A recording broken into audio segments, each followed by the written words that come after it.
So I'm moving toward another dimension of this healthcare leadership now. Tell me, how many in this room today at least treat each other with courtesy and respect, protecting their dignity all the time? Please raise your hand. Hands up, please.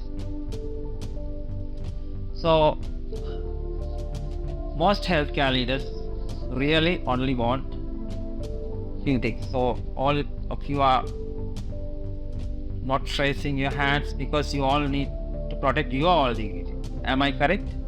Yes.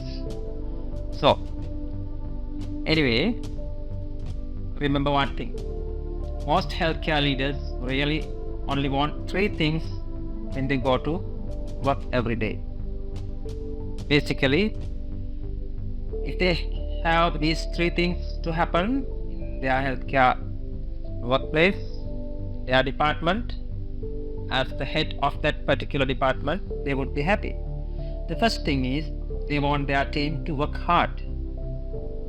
They expect hard working from their subordinates, colleagues, and from their junior members. The second thing is they want their teams to get along and have the harmony in the particular department, because they don't need to see conflicts, problems, issues. They don't need that. Number three, they want their teams to have patience always towards the leader. Patience means they expect their subordinates, members, employees to wait until they give answers to their problems. Patience. But from the employee side, they don't have that patience. They always need problems to be solved very quickly. They always expect answers to their problems very quickly. So that is where always we get conflicts, problems.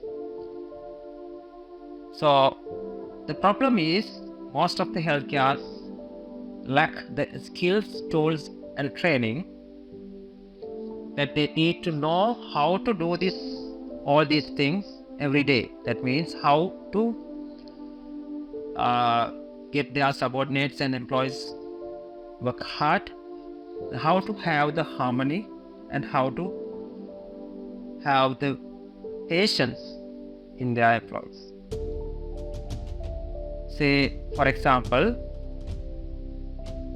remember, leadership is kind of a constant drumbeat that other members dance. If your drumbeat is not powerful enough, and if your drumbeat is not musical enough to make your subordinates dance automatically, then you will be the only person make efforts. Remember, say for example, if you are in a party, if you hear nice music, what will happen to you? You will feel a little difficult to be seated in your chairs, and you will definitely join the dancing floor automatically. That's due to your neuronal activity, the brain activity. So the same thing is applicable for this leadership as well. So if you can play that drum beat in a musical enough manner, the other members will dance in a more efficient manner to give you a productive outcome. So let's see how to play your drum beat of leadership properly, and how to make others to dance spontaneously. So now we have arrived at the main topic of the leadership. Up to now we have discussed about the background. So now let's discuss about some concepts of the leadership. So the introduction to the leadership qualities. Remember, more than 50 qualities of the leadership have been identified that are important to great leaders. You all know that some people are born with, or they are naturally gifted with these kind of leadership qualities. That's why they have become leaders since their childhood. They invariably become outstanding and great leaders during their childhood. So I can give thousands of such examples from the human civilization, but you all know about it. So remember, these leadership qualities have been identified by different researchers, different psychologists, by analyzing their personalities, their life stories, their characters, and their personality traits and all that. Scientifically, they have derived by researchers, and they have identified and well documented these personality qualities as leadership qualities. So in the good old days, there were particular leaders who have kind of genetic component, because in their family they all become leaders because they have that genetic trend, that genetic influence. But in the modern world, since we have all these qualities which has been documented and analyzed very well, anybody can practice, learn, and can get developed these qualities in their personalities by practicing and learning. That is the advantage of learning these concepts. Remember, for a person to become a unique person, for a person to have a unique thinking pattern or belief system, there are few inputs. As I mentioned earlier, in addition to the genetic component, the social input plays a major role, because the nature of the society which they have been raised, which they have been living, plays a major role. And other thing is the culture, the education, even the geographical and spiritual influence all plays a major role to make their personalities a unique adaptation to the life. So, but there are several leadership qualities that seems to stand out as being more important than the others. So I'm going to discuss 7 or 8 such qualities here. The good news is that each of these leadership qualities can be learned, as I mentioned earlier, can be trained. Therefore, if you don't have these qualities, they must be learned and practiced, and they have to be developed by repetition. So unlike some inborn emotional and personality qualities of great leaders, which are difficult to mimic or which are difficult to learn, the things which I am going to mention hereafter can be learned very easily, can be trained very easily. And the other important thing is, by learning and by practice, what will happen to our brain and how these leadership qualities be implanted in our brain will be discussed, will be explained little later in a scientific manner, and what will happen to our brain chemistry and what will happen in our neuronal level during this leadership quality development process is another dimension of leadership development strategies. This will be discussed a little later, but before that, let's discuss these qualities first, right? So the number one is the vision. The vision means that first of all, the great leaders all have a vision. They can see into the future actually. That we call the future imagination skill. So as a general ordinary people, we can't see the future with 100% certainty, but still we can anticipate, predict, or we can forecast future events for some certainty scientifically.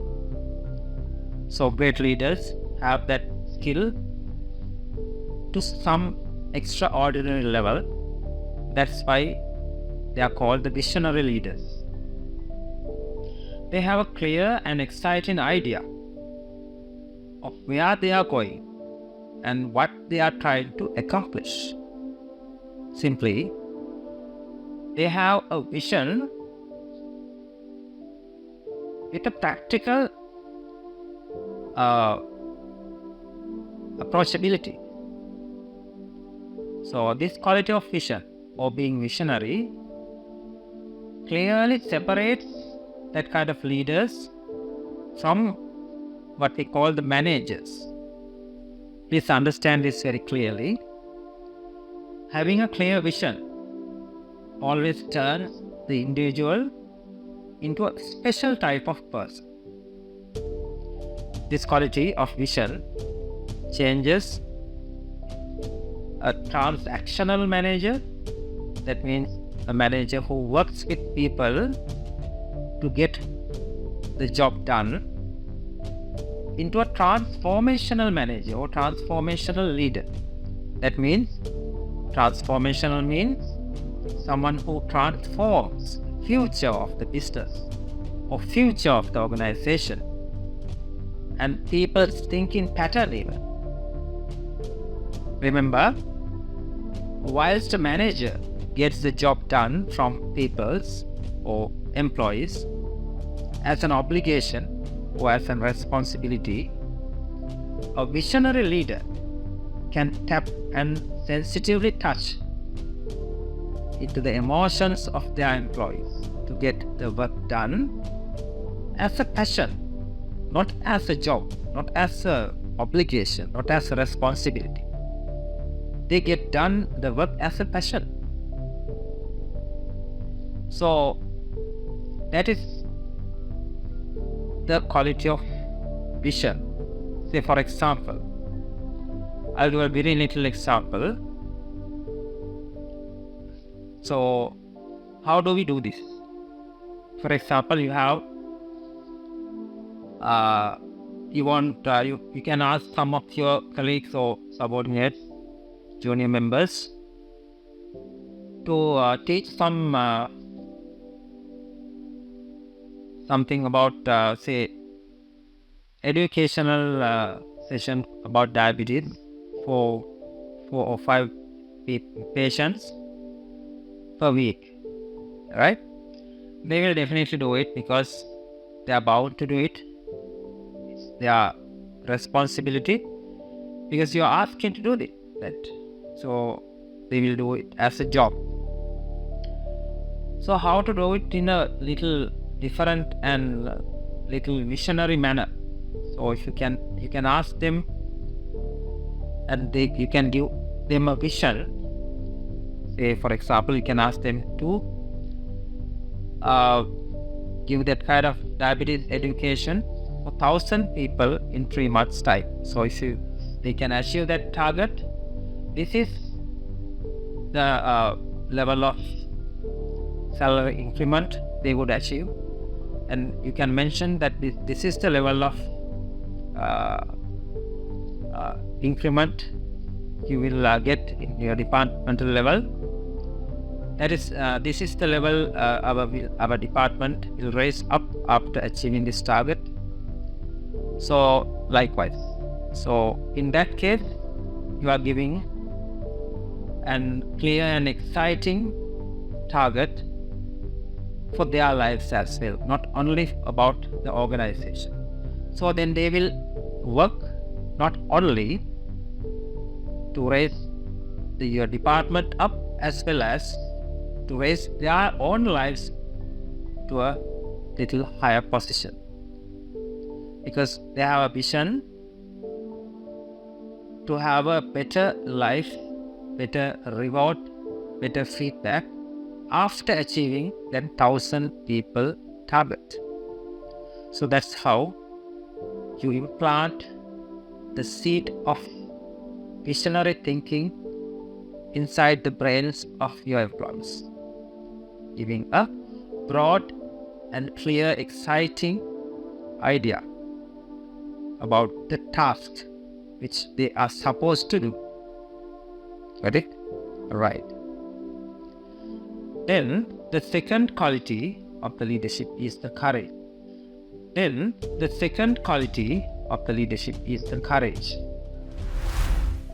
Remember, this quality is the most outwardly identified trait of a leader. Among all the leadership qualities, courage is the most important and compulsory quality of a leader, because you have to have the courage to have all the other leadership qualities. You have to have the courage to be a visionary leader. You have to have the courage to have a clear vision. Also, you have to have the courage to have the honesty and integrity and all the other leadership qualities, which I am going to describe a little later in few minutes time. So, the quality of courage means that you are willing to take risks in the achievement of your goals with no assurance of success. Remember, there's no 100% certainty in life or business.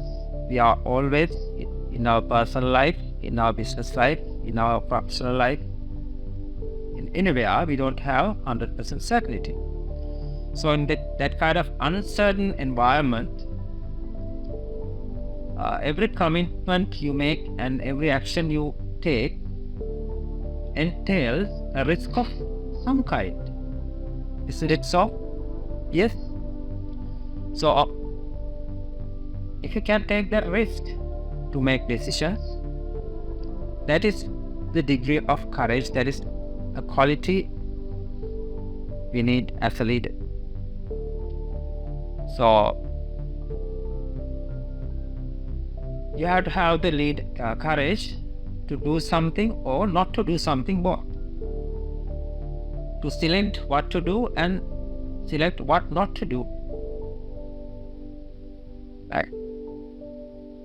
So this is, you can correlate it with your treatment decisions, treatment journey of a patient as clinicians, and because in some clinical setups, in clinical situations, we have to have the courage to take decisions about the patient management, and we have to have the courage to not to do something in patient management journey.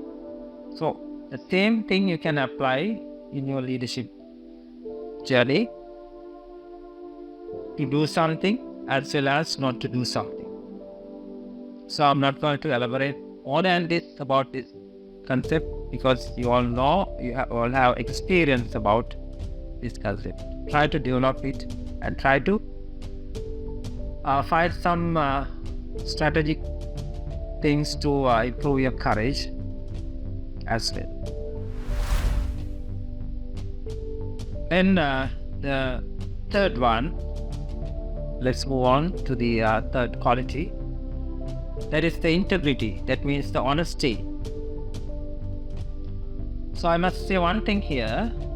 In every strategic planning session that I have participated in different groups, organizations and projects for large and small corporations, and the first value that all the gathered people or gathered executives agree upon for their company is the integrity. Remember that they all agree on the importance of complete honesty in everything they do, both internally and externally. So, integrity requires that you always tell the truth to all people in every situation, whether it is bitter or sweet. So, it is a foundation quality of a leader that is necessary for the success of any organization. So, especially if you are dealing with foreign organizations, international organizations, what I have experienced in my personal life, they expect this integrity and honesty in very high standards. So you can make mistakes, no problem. You can accept your mistakes. You can tell that, yes, we have done this wrong thing. We have done this mistake, so we are going to correct this. That is the level of integrity they expect. But remember that the point where you breach this integrity, the point where you breach this honesty, the point where they detect that you are breaching this honesty, that will be the end of this whole project. Whether it is a million-word project, whether it is a billion-word project, no matter, definitely they will withdraw the whole project simply due to lack of integrity. So remember that for you to have that kind of leadership, you want to deal with such people, you have to show the integrity in very high standards. So the simple example which I can give is, especially in patient care situation, if you have to deal with families of patients, say for example, if you have done something wrong during the management of the patient, if you have done some mistake during the patient care, usually we are a little reluctant to tell it for the families or patient even, because of the risk of getting a negative feedback from the family members. But that should not be the way actually. In developed countries, especially in European countries, they never do that.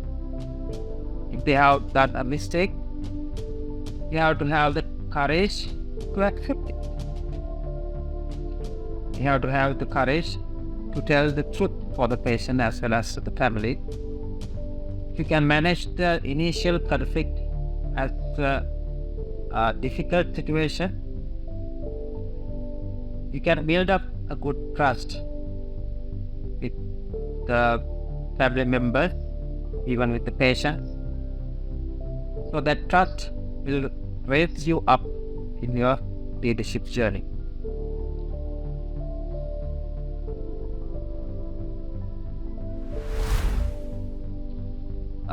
The fourth quality of a good leader is the humanity. That means the humbleness. Of course, that it is a part of humanity as well.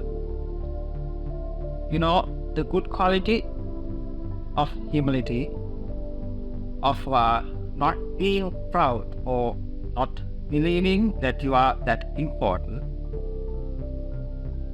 Everybody can't do that. Everybody can't accept other people as valuable people, because ordinary people always think that they are the most important people under the sun. That's simply due to their ego and super ego. Extraordinary people with good leadership qualities have already defeated this weakness, and they always understand other people and important people. So don't think it as a weakness of a person, because great leaders are those who are strong and decisive, but also very humble. Humility doesn't mean that you are weak or you are unsure about yourself. Don't think that you are giving priority for another person due to your weakness. It means that you have the self-confidence and self-awareness to recognize the value of others without feeling threatened. At the point where an ordinary person perceives that they are wrong and another person has more value than him, they always feel threatened. They little scared for that person. So this psychological phenomenon is basically due to the process called the psychological defense mechanism. I will explain it, and let's go a little down and little deep regarding this matter, because we have to identify this quality as a very important quality, and we have to start practicing this humility and humbleness. For that, you have to have a sound knowledge about how your brain functions, how your neurons function, and how your thoughts and emotions behave in this situation. So, we all know that in human brain, we have a primary or primitive brain structure, what we call the limbic system. This limbic system is always there since our ancestors from monkeys. That is basically to protect us from external environmental threats. So, whenever you feel someone is overriding you, whenever you feel someone is superior than you, like in this kind of situation, your limbic system tends to activate. And it always sends signals through your neurons to your frontal cortex, where your intellectual and cognitive functions are going on, to not to accept that fact. Actually, that is a kind of protective mechanism. This limbic system activates your frontal cortex to not allow that other person to override you, simply to protect you.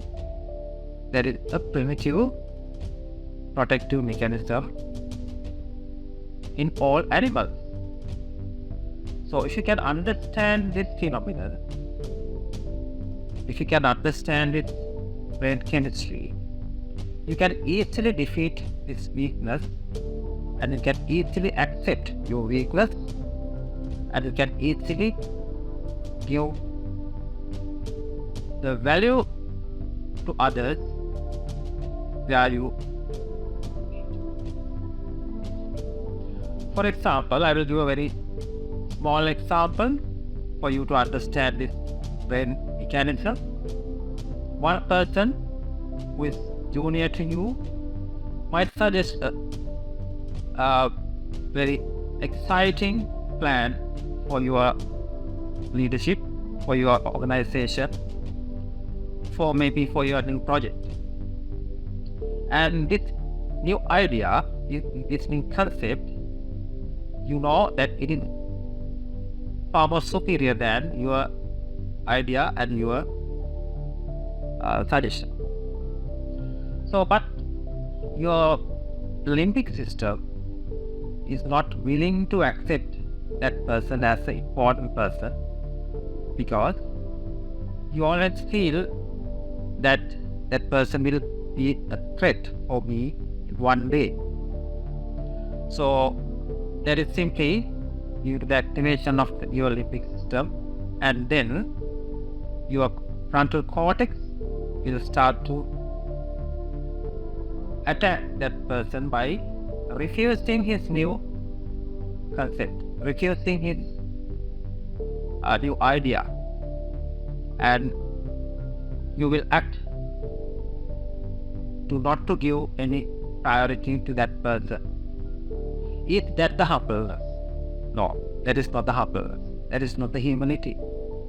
If you can defeat that weakness, you will definitely recognize that junior person as a valuable person, and you will definitely give the due respect to that junior person, and you will definitely get his ideas, concerns, and suggestions for your new project as a humble person.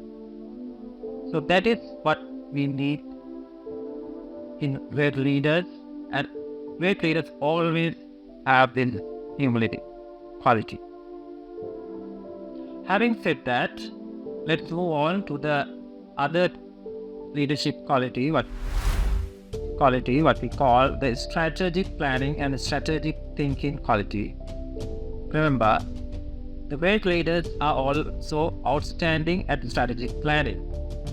So what we call, they have the ability to look ahead using their future imagination and skills, like what I explained during the vision topic.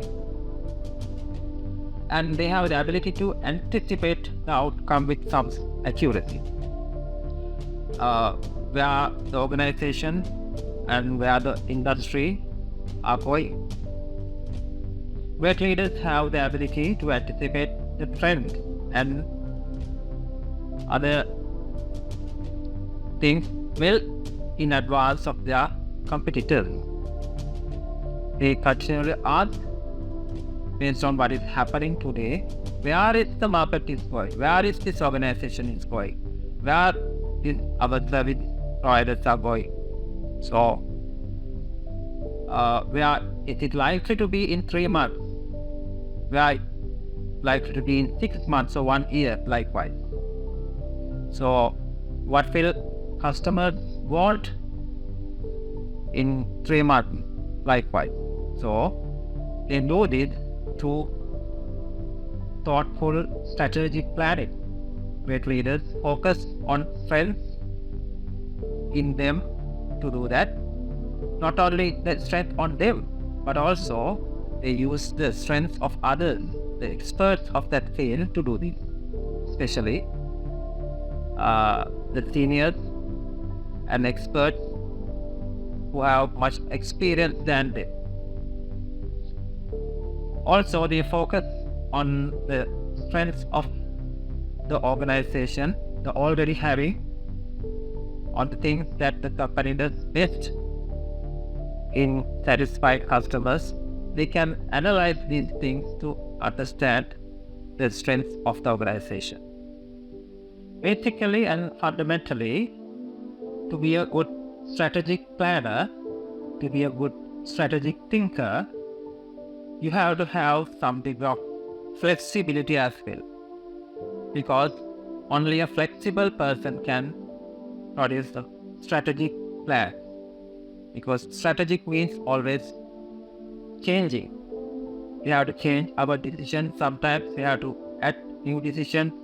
We have to omit some rules and regulations during our pathway to our final goal. We can't walk through a straight line to our goal. We have to have some flexibility. So that is one of the most important features in a leader with strategic thinking pattern. Say for example, I'll give an example from one of the great leaders. Bill Gates, the inventor of the Microsoft, is a very flexible person. Although he has very masterminded plan, strategic planning ability, he's a very flexible person. He's always accept other ideas and concepts to amend and modify his plan towards the final goal. So if he can do that, why we can't do that? So why we can't be a little flexible, to be a strategic planner. So I'll give a little example in our clinical experience. For example, patient with appendicitis might have planned to go for appendicectomy. There may be two surgeons. One is willing always to do laparoscopic surgery. The other one is always willing to do open appendicectomy. So the surgeon who is always willing to do laparoscopic surgery needs a qualified assistant nurse, need a good quality laparoscopic machine, and all that. So if that surgeon got an appointment to a hospital where that kind of trained nurses are not available, where that kind of machines are not available, what he can do? He can do either open appendicectomy, or he can transfer the patient to a facility where this kind of services and facilities are available. But if he is a kind of a little flexible person, depending on the resources available for the betterment of the patient, he can change his strict decision and he can go for a open appendicectomy rather than transferring the patient to another hospital. So if he can do that kind of decisions to be a little strategic for the betterment of the patient, that is the quality we expect from clinical leads. That is the quality we expect from the leaders of the healthcare industry. Okay, let's move on to the other quality. That is the initiation ability. The sixth quality, that means your ability as a leader to take the initiative and deciding how something should be done, and make sure that everyone is focused and concentrated on the most valuable use of their time for the thing which you have initiated. So this quality nowadays is lacking in most of the healthcare leaders, healthcare professionals. They are a little reluctant. They are a little reluctant to take decisions and initiate new things because of the fear of criticism. You know, the fear of criticism is the most dangerous weakness which you can see in a person, and it will never can be seen in a leader. If you have a fear of criticism, you can't start anything, you can't do anything. Therefore, the most important contribution you can make to your company is to be a leader with initiation ability. This is to accept responsibility for starting something difficult and to obtain results, and to motivate others to go forward. So if you start something, others will also get motivated, and if you can accept the initial criticism and objection, you can modify your plan and you can go ahead until you reach your goal. That means you can start in a small scale, you can do improvements stepwise thereafter, and you can reach your goal. I'll tell you a very small example from my life. When I was working at General Hospital Madra, about 10 years ago, we didn't have a separate casualty operation theatre. We only had one operation theatre for both casualty patients as well as for routine patients, routine surgeries. This matter has been discussed in various levels, various meetings, in various consultants and directors, all that, for months and years, but nobody started a mission to establish the casualty theatre. One of my posts I don't want to mention his name here, a consultant surgeon, initiated a mission to establish a casualty theatre in the General Hospital Matara. So he raised a fund. A lot of well-wishers of the hospital, the community, in the business field, donated millions for that project. And finally, we were able to establish a nice casualty operation theatre. But remember, in the due course, during the process of the development or establishment of this new facility, we got a lot of criticisms, objections, and some people even criticized about the color of the tiles we used and the quality of the paint we used to the walls and even likewise. So we were able to manage the initial kind of objections, and we were able to gather more and more financial and human resources to modify these things to establish a good quality operation theatre. So that is the initiation ability of a good leader. So my boss, the consultant surgeon, he gave us a good initiation ability. It's me who coordinated the whole project. So I know what happened. Otherwise, it won't happen. So that's the best example I can give in my experience.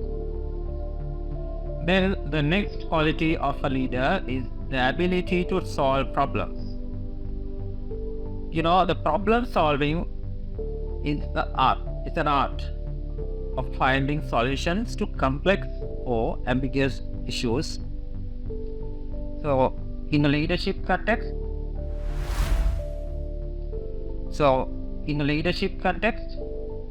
it often involves identifying obstacles, analyzing their root cause, and devising strategies to overcome them. So in that case, the skill of decision making plays a major role in this ability of problem solving, both hand to hand. Decision making is the process of selecting the best course of action from multiple alternatives, reaching better consequences.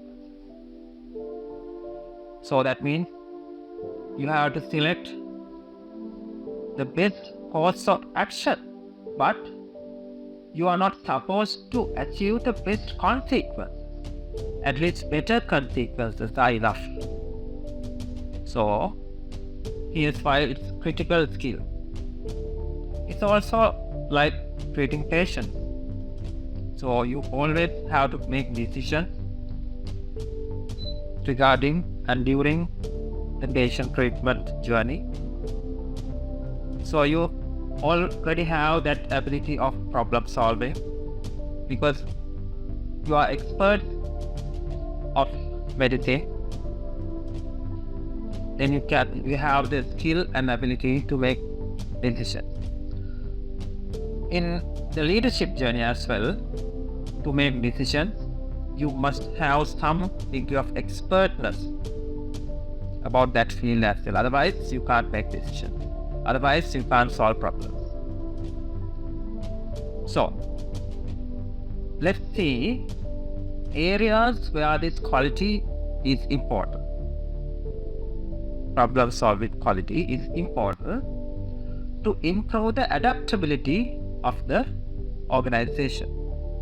You know, the healthcare industry is always changing, especially in today's fast-paced world. The changes are always constant. Leaders who can effectively solve problems are better equipped to adapt to new circumstances. Because new change means always new problems. Isn't it so? Yes. So, healthcare industry, since it is always changing, we always face new problems, new issues. So this problem solving ability is a must for healthcare leaders. It also helps to keep their teams on track. So other important area is to improve the innovation, because in medical science we always receive new inventions, new guidelines, new protocols, new research findings, always new things, new innovative things. So these new innovative things means always new problems, new issues. So we have to have the ability to solve problems which we anticipate during this kind of innovative procedures. So problem solving always encourage creative thinking.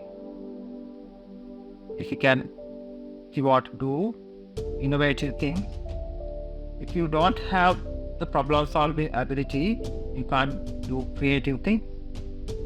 Leaders who foster innovation within their teams can find unique solutions that give their organization a competitive edge.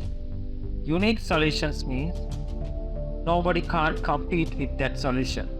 You are making creative, unique, and special solutions, special plans, special innovative things that nobody can't mimic, nobody can't follow, nobody can't imitate. So that is the beauty of having problem solving ability. The other thing is, the problem solving ability is very important for conflict resolution as well, because disagreements and conflicts are inevitable in any organization, especially in healthcare industry, because we are always working with different categories of professionals which have very large gap in their professional framework and belief systems and social backgrounds, education system, and all that. So conflicts are very common in healthcare industry. But the leaders who have skills in problem solving can mediate disputes and maintain a harmonious working environment because of their problem solving ability. Because the conflict means always a new problem, a solved issue. So to solve that new problem, you have to have the problem solving ability. So then the conflict will automatically resolve. Isn't it so? Yes. The other important area where you need this problem solving ability is to improve the efficiency of the workplace. Because the effective problem solving streamlines the processes. You know, if you find a problem in the management process, maybe in human resource, maybe in physical resources, if you find a problem, if you can solve that problem very quickly, that will re-establish the streamlined process of your organization, service chain, supply chain, whatever.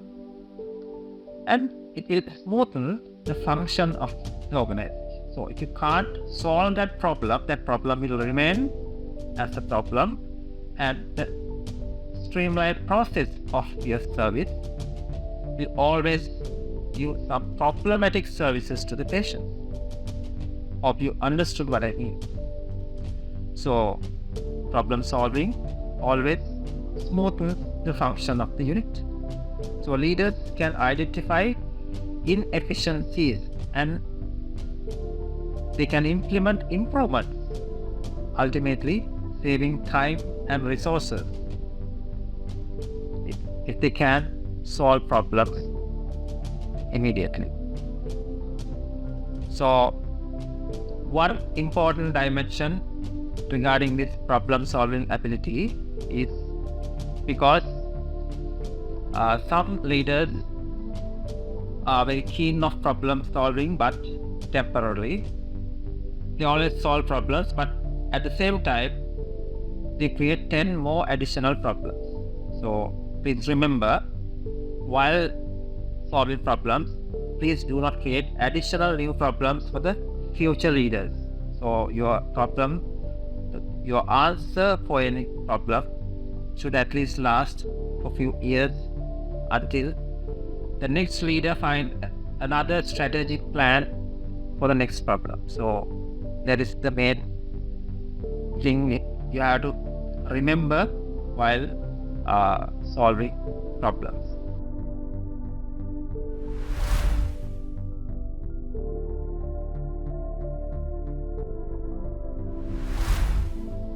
The delegating task.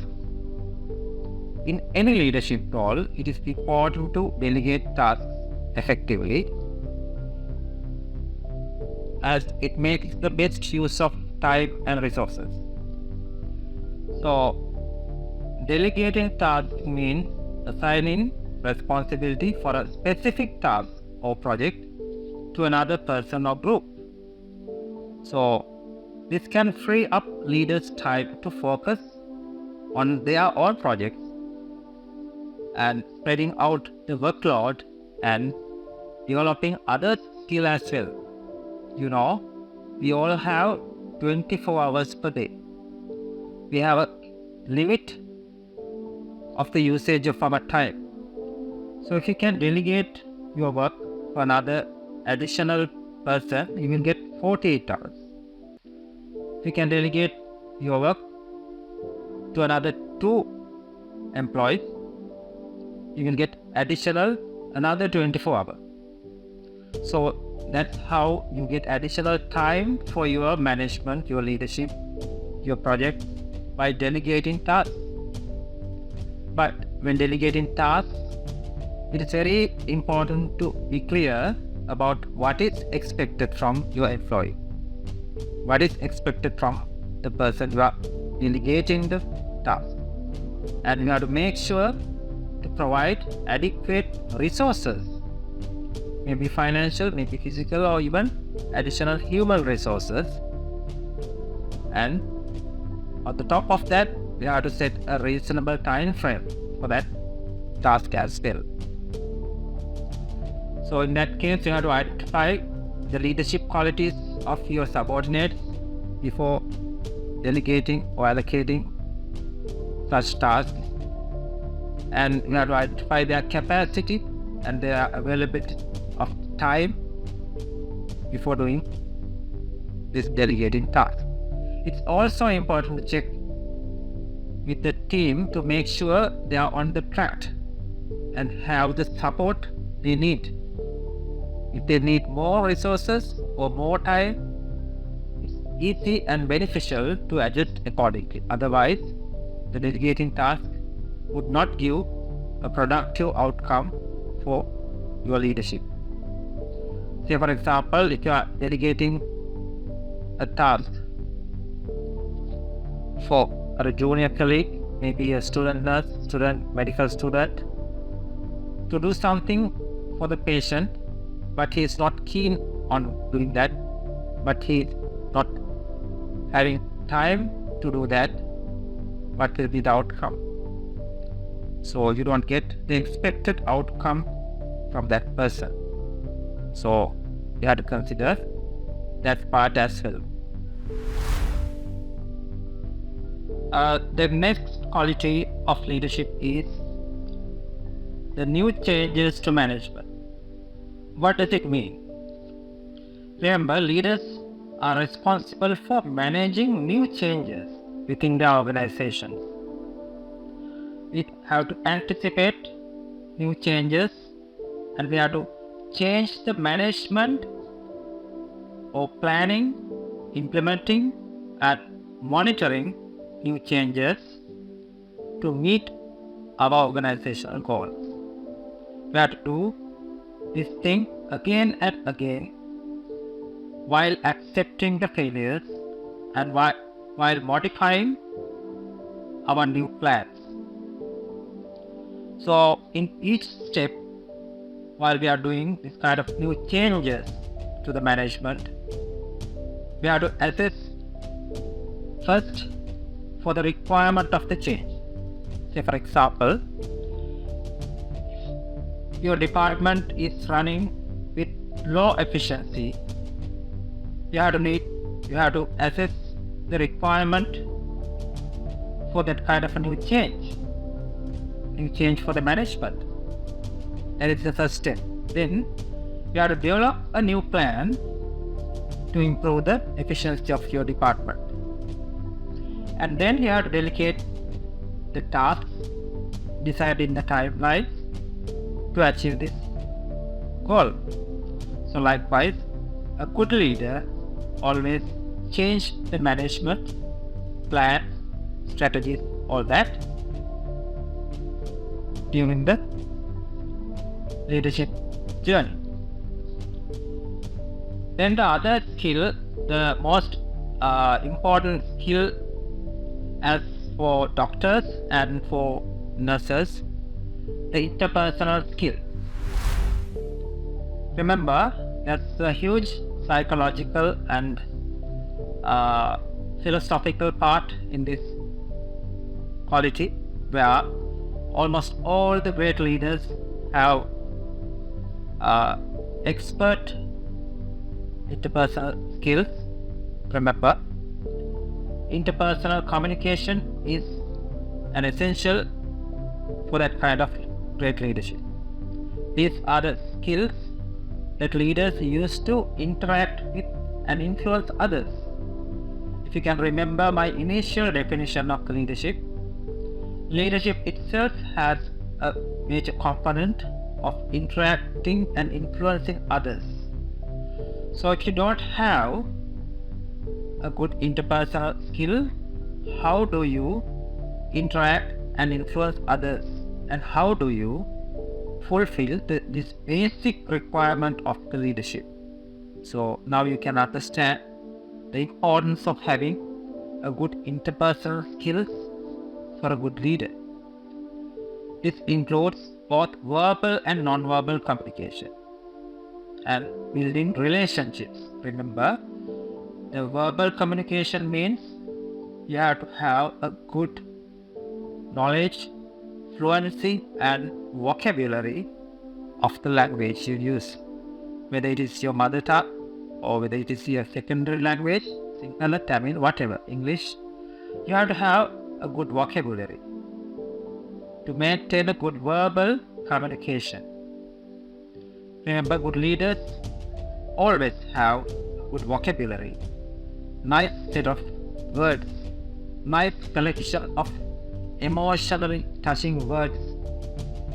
They know how to use these words in each and every point of their interpersonal relationships. So that is the beauty of using this language fluency and skills to maintain the interpersonal skills. But in addition to this verbal communication skill, the non-verbal communication also plays a major role. That may be body language or even be some action which is not meant by words. So that action itself can influence, interact others without using even a word. You know what I mean? Alright? And the next step is the relationships. How do you maintain those relationships both professionally and personally? It's an art. Both building up relationships and maintaining relationships is an art. But remember one thing, in the human existence, if someone asks what is the most stressful thing in life, in human existence, remember that is the relationships. Because relationships are the things that can impact your emotions and feelings and can manipulate those things and precipitate stressful situations. So if you can manage that relationships in a smooth manner, you don't have to have that kind of stressful situations. So I would like to elaborate a little bit more about this relationship issue, because to be a good leader, you have to have this quality in your life, both in your professional life as well as in personal life. If you can understand your brain function, if you can always be mindful about your thoughts, feelings and emotions, and if you can detect your own stressful thoughts, feelings and emotions at a glance, and if you know at least something about how to manage this kind of stressful thoughts, feelings and emotions, that's enough. It's that simple. Being mindful, detecting your stressful thoughts and practicing strategic ways to manage this kind of stressful emotions.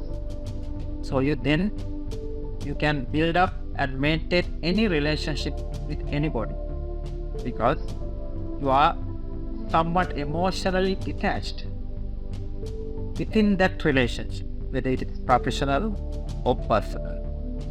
So you can tolerate anything inside that relationship without getting much stress.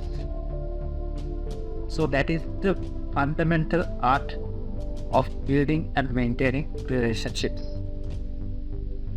So the best leaders know how to use these skills to motivate, inspire and persuade others. So to motivate, inspire and persuade others, you have to have all three dimensions which I have already mentioned: the verbal component, non-verbal component, and the relationship component. Remember, without having any kind of relationship with anyone, either professional or personal, even though you use the best vocabulary, you can't motivate them, you can't inspire them, you can't persuade them.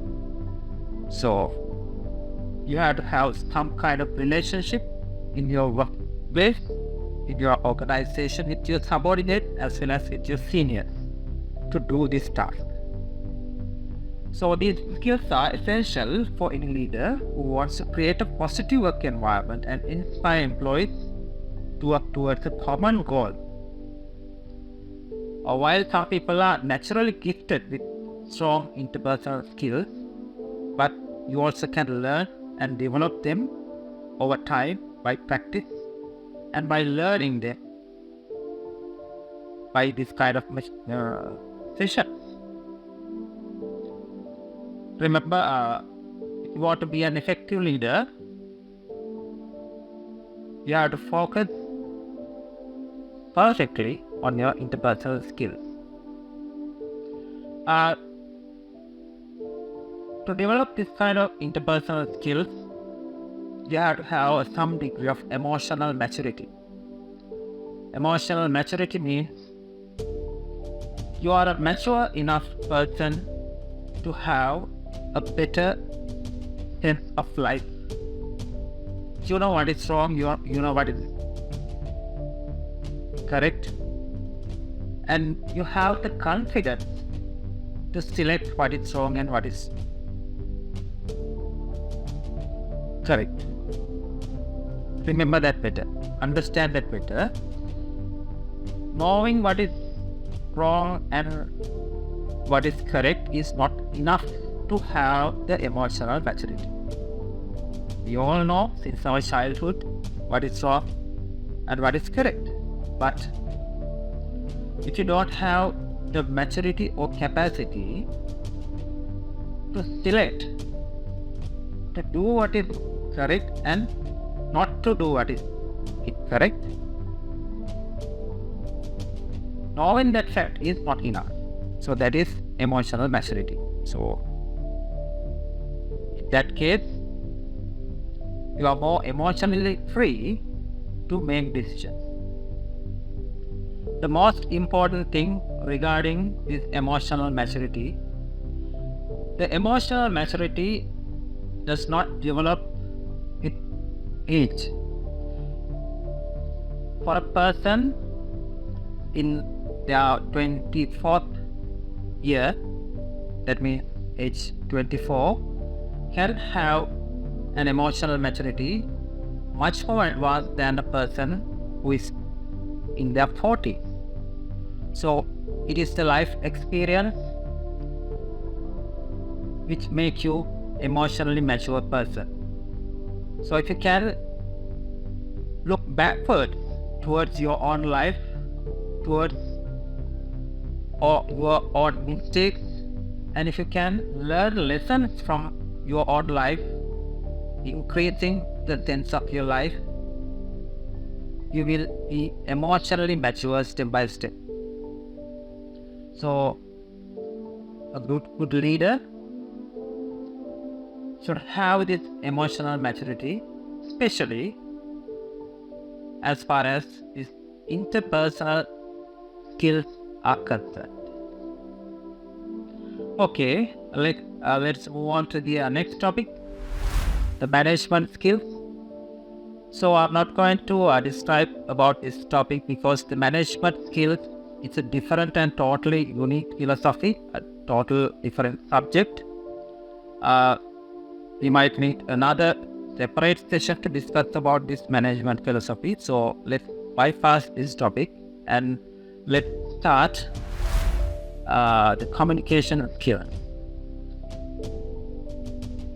Number 12. If you talk about the communication skills, there are a few points I want to highlight here for you all to emphasize the importance of communication skills. Good leaders are effective communicators, getting their points across clearly and concisely. They understand the importance of body language and tone of voice even. Remember, they also are good listeners. They know how to listen. So, communication skills are essential in every aspect of leadership, as I mentioned earlier. Interpersonal skills, motivating team members, and building relationships with stakeholders totally rely on good communication skills. And leaders who can master the art of communication are more likely to be successful leaders. That is obvious, especially in politically field. That's very obvious. So there are many different ways to improve your communication skills. We have to practice active listening by paying attention to what others are saying and making an effort to understand their point of view. So that is the major component of this communication skill. You have to have the ability both to express your thoughts, feelings and emotions using words. Because remember, people are not mind readers. They can't understand what is going inside other person's mind because they don't have the telepathy. The only way of understanding other person's mind is words and actions. So that's why this communication skill vocabulary is that much important for a leader, because the leaders are always have to understand the other person's mind. So even for in clinical setup, for a doctor, for a nurse, we have to understand what is going inside, what's happening inside the patient's mind. So the only way of getting these things out from the mind of the patient, the main way is using the words. So having explained everything about the leadership qualities, I have explained 12 uh, important leadership qualities. So you can practice this thing.